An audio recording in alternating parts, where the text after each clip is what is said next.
여호수아 8장 1절로 9절의 말씀을 가지고 낙심의 자리에서 일어서라, 낙심의 자리에서 일어서라 라는 제목으로 이 시간 하나님의 말씀을 나누고자 합니다. 우리가 흔히 사용하는 단어 가운데 리질리언스, 회복 탄련성이라는 말이 있습니다. 화면을 한번 띄워주시면, 심리학에서는 이것을 가리켜 실패와 고난에도 불구하고 다시 일어나는 마음의 근력이라고 정의하고 있습니다. 쉽게 말하면 역경이나 어려움을 겪고도 다시 회복하는 능력을 가리켜 리질리언스, 회복 탄련성이라고 말을 하죠. 여러분, 우리가 살다 보면 어려움과 시련으로 인해 누구도 예외 없이 넘어질 때가 있습니다. 경제적인 어려움, 건강상의 어려움, 인간관계의 갈등으로 인해 또는 나의 잘못과 실수로 인해 넘어지고 주저앉아 버릴 때가 있죠. 그때 중요한 것은 넘어지지 않는 힘이 중요한 것이 아니라 넘어졌을 때에도 다시 일어날 수 있는 힘이 나에게 있느냐. 그 힘이 있어야 되는데 그것을 가리켜 회복 탄력성이다 라고 말을 합니다. 헨리 나우에는 그의 책 상처 입은 치유자에서 삶의 상처가 하나님의 선한 도구로 사용될 수 있다라고 말을 했습니다. 그 이유는 상처 입은 사람은 동일한 상처를 가진 사람을 더 잘 이해하고 공감하고 도울 수 있기 때문이다라고 말을 했습니다.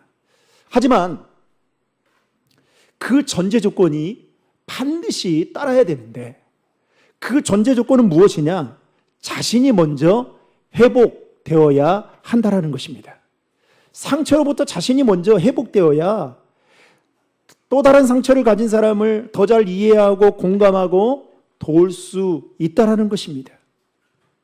그렇지 않으면 절대로 다른 사람의 상처나 아픔을 품어줄 수도 없고 실질적인 도움을 제대로 줄 수도 없다라고 말을 하고 있습니다. 그런 점에서 오늘 이 시간 예배를 드리는 저와 여러분 안에 회복 탄력성이 있어야 된다라는 것입니다. 넘어졌어도 다시 일어날 수 있는 힘, 낙심했을 때에도 다시 소망을 붙잡고 일어날 수 있는 힘, 실패의 자리에 있음에도 불구하고 회복의 자리로 나아갈 수 있는 그 힘이 저와 여러분들에게 있기를 주님의 이름으로 축원합니다. 오늘 본문에 나오는 여호수아와 이스라엘 백성들은 실패를 경험해서 낙심할 수밖에 없었습니다. 왜냐하면 그들은 아이성 1차 전투에서 예상치 못한 패배를 당했기 때문입니다. 그러나 하나님은 그들에게 다시 아이성을 점령할 수 있는 새로운 기회와 새로운 전략을 허락해 주십니다. 그리고 그들은 아이성 2차 전투에서 마침내 승리를 경험하게 됩니다. 그들은 넘어졌지만, 그들은 실패했지만 다시 일어났고 하나님과의 관계도 회복되었습니다. 이것이 바로 회복 탄력성 있는 사람들의 모습인 것입니다. 반면에 오늘 본문 앞장에 나오는 아간의 이야기는 조금 다릅니다. 아간은 하나님께 바치고 진멸해야 될 것들, 금과 은과 신할산의 애투를 훔쳤습니다. 결국 이것이 아이성 1차 전투의 실패의 원인이 되었습니다. 그래서 아이성 1차 전투에서 예상치 못한 패배를 경험하게 된 것입니다. 엄밀히 말하면 아간 한 사람이 지은 죄 때문에 이스라엘 전체가 전투에서 패배를 맛보게 되었던 것입니다. 그런데 여러분, 성경을 자세히 보면 아간이 범인으로 확정되기 전까지 여러 과정들이 있었습니다. 하나님은 범인을 찾을 때 제비뽑기를 하셨습니다. 먼저 12지파 중에 유다 지파가 뽑힙니다. 그리고 유다 지파 중에 세라 족속이 뽑히고 세라 족속 중에도 삽디 가족이 뽑히게 됩니다. 하나님은 제비뽑기를 통해서 범인을 찾아가는 그 일을 점점 좁혀 가셨습니다. 여러분, 저는 성경을 읽으면서 문득 이런 생각이 들었습니다. 하나님께서 누가 하나님의 것을 훔쳐갔는지 몰라서 지금 제비뽑기를 하고 있는 것일까? 여러분, 그럴까요? 그렇지 않습니다. 하나님은 이미 모든 것을, 아간이 지은 모든 죄를 다 알고 계셨습니다. 솔직히 하나님의 입장에서 보면, 아간, 잠깐만 일어서 봐. 네가 범인이지. 공개석상에서 그 말 한마디만 하면 이 모든 일들이 다 끝나는 일이었습니다. 그런데 하나님은 그렇게 하지 않으셨습니다. 왜 그랬을까요? 하나님은 아간에게 회개할 수 있는 그 기회를, 회개해서 다시 일어설 수 있는 그 기회를 주시기 위해서 이와 같은 일을 하셨던 것입니다. 그런데 문제는 아간은 하나님이 그에게 주시는 그 기회를 끝내 붙잡지 못했습니다. 회개하지 못했습니다.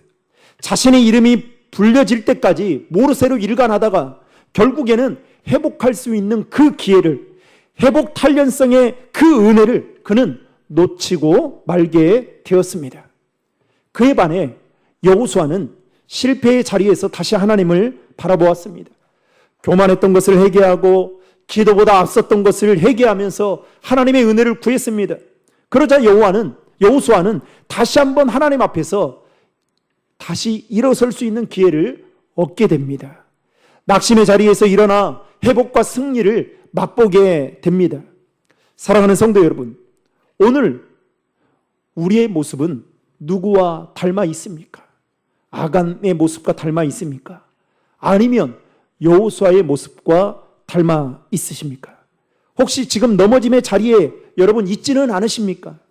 무기력과 낙심 속에 머물러 있지는 않습니까? 마음이, 오늘도 제가 우리 찬양팀하고 같이 기도하다가 그냥 그 소식을 들으니까 마음이 안 좋더라고요. 교회 오다가 이렇게 잠깐 이렇게 사고가 났대요. 제가 이거 듣고 하나님, 그 멀리에서 이렇게 늘 오는데 이렇게 왜 마음이, 그래서 제가 기도했어요. 하나님 큰 은혜를 부어주십시오. 그 가정에 하나님 큰 은혜를 부어달라고. 여러분, 사단은 우리에게, 우리 마음속에 낙심을 불어넣어 줍니다. 마치 여러분 풍선이, 작은 풍선을 공기를 불어넣으면 어떻게 해요? 커지는 것처럼 이 조그마한 낙심을 계속 불게 해서 크게 만들어요. 그래서 어떻게 합니까? 회복할 수 있는 그 마음을 상실하게 만듭니다. 사랑하는 성도 여러분, 하나님은 여호수아와 이스라엘 백성들에게 회복의 기회를 주셨던 것처럼 오늘 우리에게도 다시 일어설 수 있는 회복의 기회를 주시는 분이심을 믿으시기를 바랍니다. 특별히 오늘 말씀을 통해 하나님의 백성이 낙심의 자리에서 일어설 수 있는 그 이유가 무엇인지 여러분 세 가지로 살펴보면서 이 시간 은혜를 나누고자 합니다. 첫 번째로, 하나님은 우리에게 새로운 기회를 주십니다. 여러분 1절의 말씀을 다 함께 읽겠습니다. 여호와께서 여호수아에게 이르시되 두려워하지 말라, 놀라지 말라. 군사를 다 거느리고 일어나 아이로 올라가라. 보라, 내가 아이 왕과 그의 백성과 그의 성읍과 그의 땅을 다 내 손에 넘겨 주었으니. 하나님은 실패한 여호수아와 이스라엘 백성들에게 지금 어디로 올라가라고 말하고 있습니까? 아이성으로 올라가라고 말씀하고 있습니다. 이 말은 곧 하나님은 아이성을 다시금 정복할 수 있는 새로운 기회를 여호수아와 이스라엘 백성들에게 허락해 주시고 있다는 것입니다. 이전에 이스라엘은 아이성 1차 전투에서 패한 적이 있었습니다. 따라서 아이성으로 올라가라는 이 말씀은, 도전의 말씀은 어찌 보면 그들에게는 조금 부담이 되는 말씀처럼 느껴졌을 것입니다. 여러분, 왜 사람이 실패를 두려워하는지 아십니까? 왜 사람이 왜 실패하는 것을 막 걱정하는지 아세요? 한번 실패를 경험하게 되면 일어설 수 없다라는 그 생각이 나를 지배하거든요. 그러다 보면 어떻게 해요? 하나님이 우리에게 새로운 기회를 주시는데도 불구하고 그 기회를 못 잡을 때가 많습니다. 저도 목회를 하다 보면 제 계획대로 안 되잖아요? 그러면 얼마나 낙심이 되는지 몰라요. 기도하면서 하나님이 주시는 마음으로 이 일을 하는데 안 되는 거예요. 안 되는 거예요. 돈이 없다. 또 아니면 뭐가 없다. 마음이 안 돼서 없다. 그래서 안 된다는 거예요. 그러면요. 그리고 그 일을 하고 치르고 나면 이런저런 이야기들을 듣게 되면 그 후유증이 아주 오래 갑니다. 해야 되나 말해야 되나 생각이 들어요. 하나님이 주시는 마음을 가지고 목회를 하는데도 그런 마음들이 불쑥불쑥 찾아올 때가 있어요. 그러면 그 다음에 그것을 하려고 하면 어떤 생각이 드는지 아세요? 하나님이 저를 잘 모르고 우리 교회를 잘 모르는 것 같은데요. 하나님께서 오판하시는 거 아닙니까? 저는 못하겠어요. 두 손 두 발 들고 싶을 때가 많습니다. 여러분, 여호수아와 이스라엘 백성들은 아이성 1차 전투에서 이미 패했기 때문에 아이로 올라가라는 이 말씀이 그들에게는 설레임이나 기대감으로 들리지 않았을 것입니다. 그럼에도 불구하고 하나님은 여호수아와 이스라엘 백성들의 삶이 실패로 끝나지 않도록, 낙심하는 것으로 끝나지 않도록 다시 새롭게 시작할 수 있도록 그들에게 새로운 기회를 허락해 주시고 있다는 것입니다. 그래서 1절 하반절 말씀에 보면 이렇게 말씀하고 있어요. 아이 왕과 그의 백성과 그의 성읍과 그의 땅을 다 뭐 해주겠다고요? 내 손에 넘겨 주었으니. 그러면서 여호수아와 이스라엘 백성들을 위로하고 격려하는 것을 보게 됩니다. 여러분, 이미 과거형처럼 이야기하고 있어요. 야, 줄까? 이렇게 말하고 있지 않아요. 넘겨 주었다라고 말하고 있습니다. 성경에 보면 이러한 장면들이 여러 곳곳에 나옵니다. 대표적으로 요나 선지자에게 하나님의 말씀이 처음 임했을 때에 그는 거부하고 도망쳤습니다. 그러나 하나님은 저 같으면 그럴 거예요. 그래, 도망쳐? 너 말고 선지자들 수두룩해.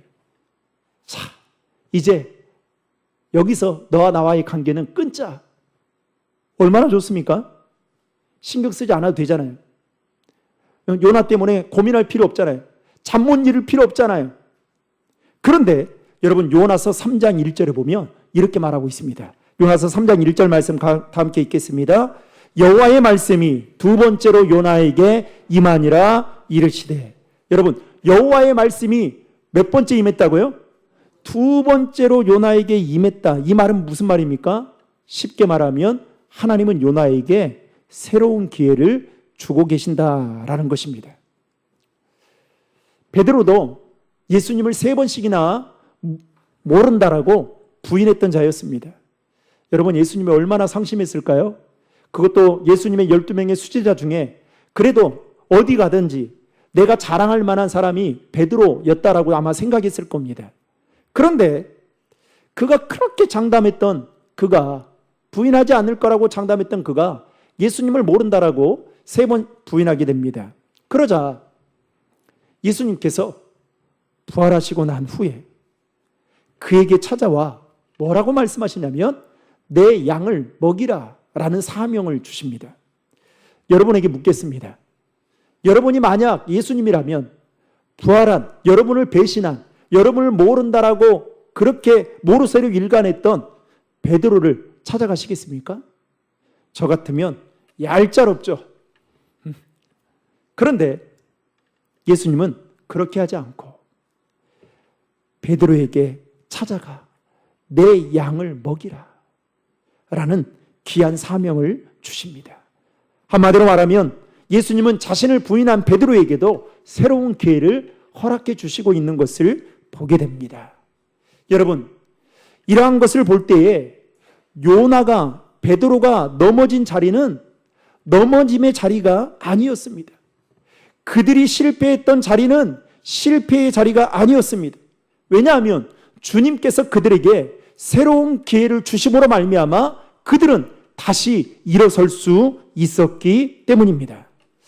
인터넷과 영화를 합성한 이름으로 전 세계에 190개국 이상의 4억 명 이상의 고객을 확보하고 있는 여러분 넷플릭스라는 회사가 있습니다. 이 회사는 처음에 DVD 대여 사업을 했다고 합니다. 예전에 우리는 여러분 어떤 영화를 보고 싶은데 영화관에 가지 못하면 나중에 시일이 좀 지나고 나서야 어디에 갑니까? 비디오 방에 가서 비디오 테이프를 빌려보고, 그러다가 나중에는 조금 더 발전해서 뭐가 나왔어요? DVD가 나왔죠. 이 넷플릭스가 처음에는 DVD 대여 사업을 했습니다. 그런데 이 DVD 대여 사업을 할 때만 해도 이미 그 사업은 포화 상태에 있었습니다. 너무나도 많은 기업들이 그 일을 하다 보니까 회사가 안 되는 거예요. 결국에는 이 넷플릭스 회사가 고민을 하다가 이 사업을 접어야 되겠다라고 생각을 하고 그 DVD 대여 사업의 큰 회사였던 블록버스터라는 회사에 인수합병을 요청을 합니다. 그런데 단번에 거절당합니다. 그러면서 이제는 울며 겨자 먹기 식으로 넷플릭스 회사가 어떻게 해야 되면 좋을까 싶어서 고민한 끝에 그때 당시에 조금 생소한 스트리밍 서비스로 전환을 하게 됩니다. 그런데 그 당시에 이 스트리밍 서비스로 전환하는 이 사업체가 많지 않았습니다. 그런데 어느 순간부터 전 세계에 인터넷망이 쫙 깔리기 시작하면서 스트리밍 사업이 잘 되기 시작했습니다. 그 이후로 넷플릭스 회사는 연매출 500조에 육박하는, 여러분 놀라지도 않네요. 얼마다고요? 500조에 육박하는 세계적인 기업으로 성장을 하게 되었다라는 이야기를 들은 적이 있습니다. 여러분, 기업의 사례만 봐도 실패는 실패의 끝, 인생의 끝이 아니었던 것을 알 수가 있죠. 사랑하는 성도 여러분, 우리도 그렇습니다. 어떠한 일로 인생에서 넘어지고 실패할 때가 있습니다. 그러나 그 자리가 여러분 인생의 끝이 아님을 믿으시길 바랍니다. 지금 실패와 낙심의 자리에 있다 할지라도 하나님께서 결코 그것을 끝으로, 우리 인생을 끝으로 끝나지 않게 하신다라는 사실을 여러분 믿으시길 바랍니다. 왜냐하면 하나님은 하나님의 자녀들에게, 오늘 이스라엘 백성들과 여호수아에게 새로운 기회를 허락해 주시고 베드로와 요나에게 새로운 기회를 허락해 주셔서 다시 일어서서 회복할 수 있도록 은혜를 베풀어 주시는 분이시기 때문인 것입니다.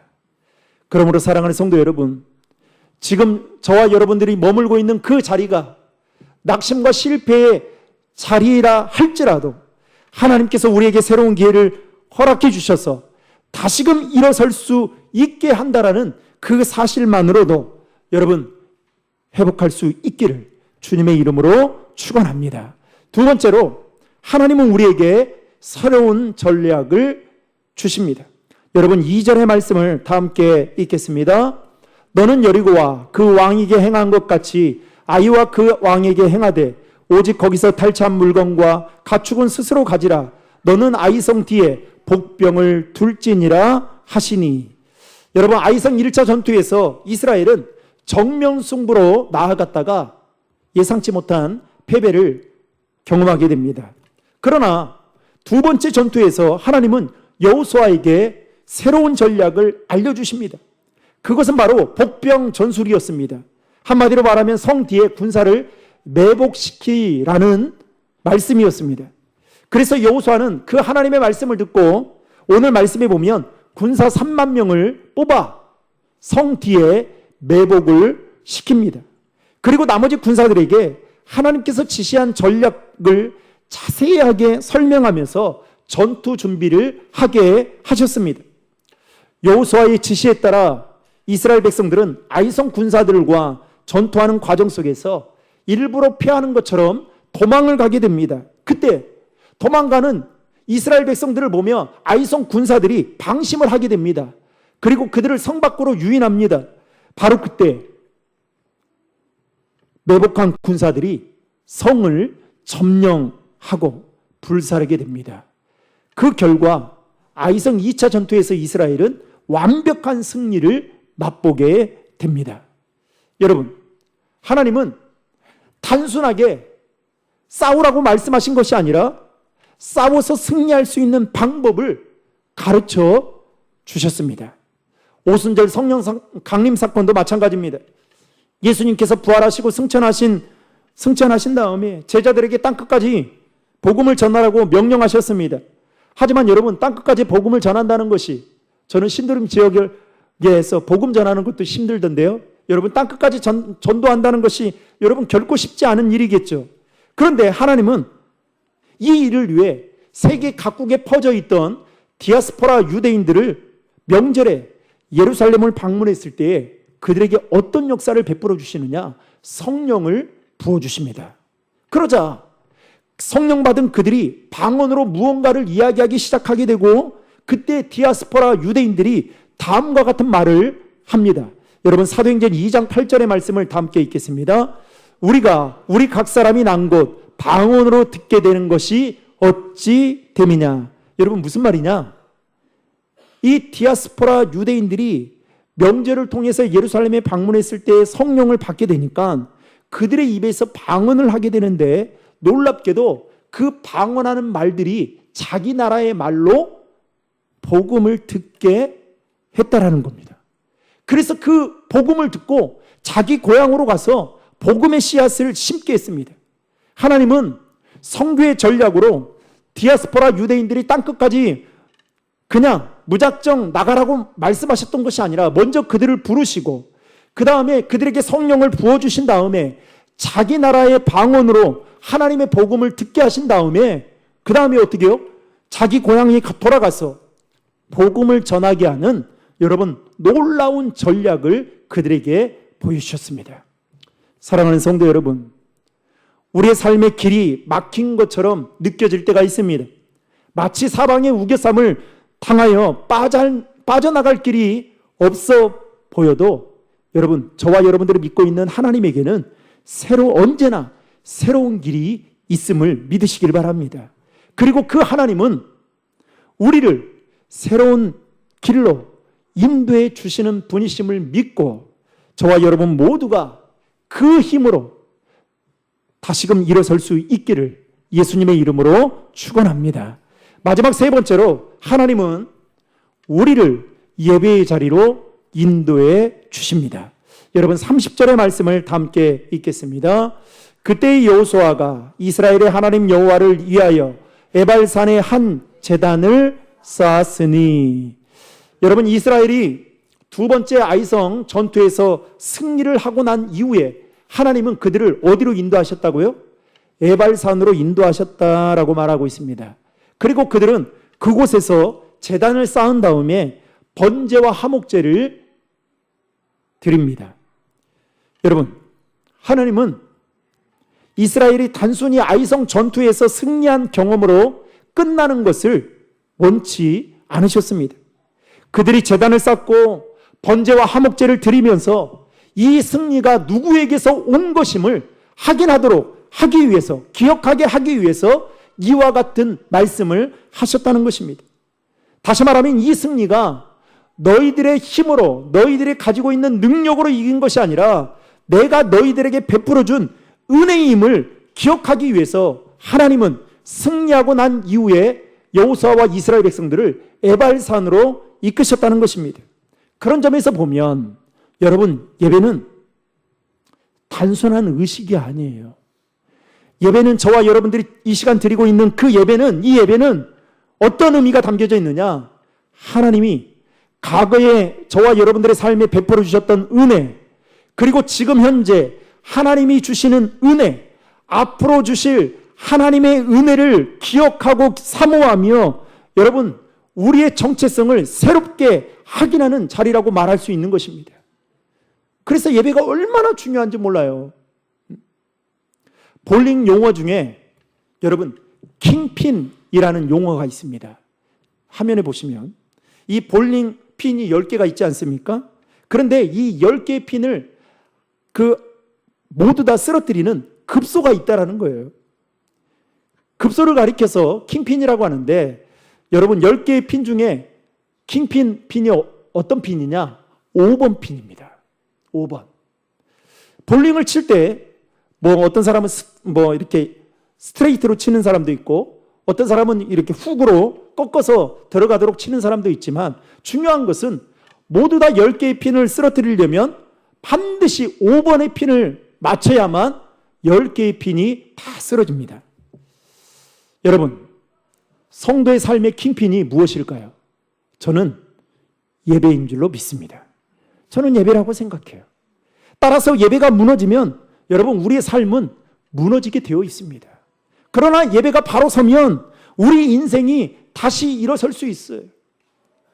그런데 우리는 이 킹핀과 같은 예배를 중요하게 생각하지 않아요.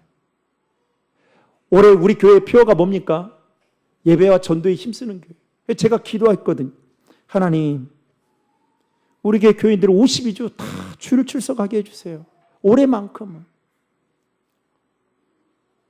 여러분 52주 주일 성수하는 게 정말로 쉽지 않습니다. 내 힘으로 되지 않아요. 내 의지로 되지 않아요. 그런데 여러분 한 번 빠지다 보면 2번 빠지게 되고 2번 빠지다 보면 3번, 4번, 5번 그때부터는 그냥 빠지는 게 전혀 아무렇지 않아요. 그런데 예배가 무너지게 되면 여러분 정말 우리의 삶이 무너져요. 다른 것은 때로는 무너질 수 있어요. 그런데 여러분 예배가 무너지게 되면요 다시 일어설 수 없어요. 그래서 우리는 예배를 생명줄로 생각하고 여러분 드려야 됩니다. 이제 말씀을 맺고자 합니다. 아간은 죄를 끝까지 숨기고 회개하지 않아 결국 회복할 수 있는 그 기회를 놓치고 말았습니다. 그러나 여호수아는 실패 속에서도 다시금 하나님을 바라보며 회개했고 그리고 하나님이 주신 그 말씀을 붙잡고 그는 나아감으로 인해 결국 승리하게 된 것을 우리는 성경을 통해서 보게 됩니다. 여러분 우리 인생도 마찬가지입니다. 때로는 실패할 수 있어요. 때로는 낙심할 수 있어요. 때로는 좌절할 수 있어요. 때로는 주저앉을 수 있어요. 그러나 여러분 그것이 끝이 되어서는 안 됩니다. 왜냐하면 하나님은 우리에게 새로운 기회, 새로운 전략, 더 나아가서 예배의 자리로 인도해 주시는 분이시기 때문입니다. 사랑하는 성도 여러분, 우리 인생에 있어서 낙심과 실패의 자리가 끝이 아님을 믿으시기를 바랍니다. 왜냐하면 하나님은 우리가 다시 일어설 수 있도록, 다시 회복할 수 있도록, 낙심하지 않도록, 실패하지 않도록, 좌절하지 않도록 우리에게 새로운 기회와 새로운 전략을 허락해 주시는 분이시기 때문입니다. 그리고 그것을 통해 하나님은 우리가 승리함을 통하여 예배를 통해 그 하나님의 은혜를 기억하며 살아가기를 원하시기 때문입니다. 바라기는 저와 여러분 모두가 오늘 말씀의 제목처럼 낙심의 자리에서도 실패의 자리에서도 좌절할 수밖에 없는 그 상황 속에서도 다시 주님이 주시는 힘으로 일어섬으로 말미암아 삶의 자리에서 날마다 승리하며 살아갈 수 있기를 예수님의 이름으로 축원합니다.